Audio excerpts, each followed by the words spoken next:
Hi guys, welcome back to our channel. இன்றைக்கி என்ன பார்க்க போகிறோம் அப்படின்னா, நவராத்திரி ஸ்பெஷல் ஸ்வீட்ஸ் தான். செகண்ட் டேக்கு நான் இன்றைக்கி வந்து ஆக்சுவலாக அவல் வச்சு சூப்பரான ஒரு பாயாசம் ரெடி பண்ணியிருந்தேன். வாங்க இது எப்படி பண்ணுறேன் பார்க்கலாம். நான் அது ஜாரில் ஒரு 1/2 கப் அவலை வந்து நான் அரைச்சிக்கிறேன். நான் சும்மா 1-2 தான் அரைச்சிக்கிட்டேன். நீங்கள் வேணாலும் இன்னமும் அரைச்சிக்கலாம், இன்னும் சாஃப்டாக இருக்கும்.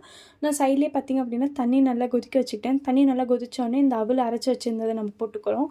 சைட்லேயே பார்த்திங்க அப்படின்னா நான் தேங்காவும் ஒரு கப் எடுத்து நான் அந்த தேங்காவும் நான் அரைச்சி வச்சுக்கிட்டேன். தண்ணி கொஞ்சம் ஊற்றி அரைச்சி வச்சுக்கிட்டேன். அவல் பார்த்திங்க அப்படின்னா போட்டு ஒரு 5 நிமிஷத்துலேயே நல்லா வெந்துடும். வெந்ததுக்கப்புறமேட்டு நான் அதே 3/4 அளவு வந்து வெல்லம் எடுத்துருந்தேன். வெல்லத்தை உடச்சி நம்ம போட்டோம் அப்படின்னா வெல்லமும் கரைஞ்சதுக்கப்புறமேட்டு நம்ம தேங்காய் அரைச்சி வச்சிருந்தது ஊற்றிடலாம்.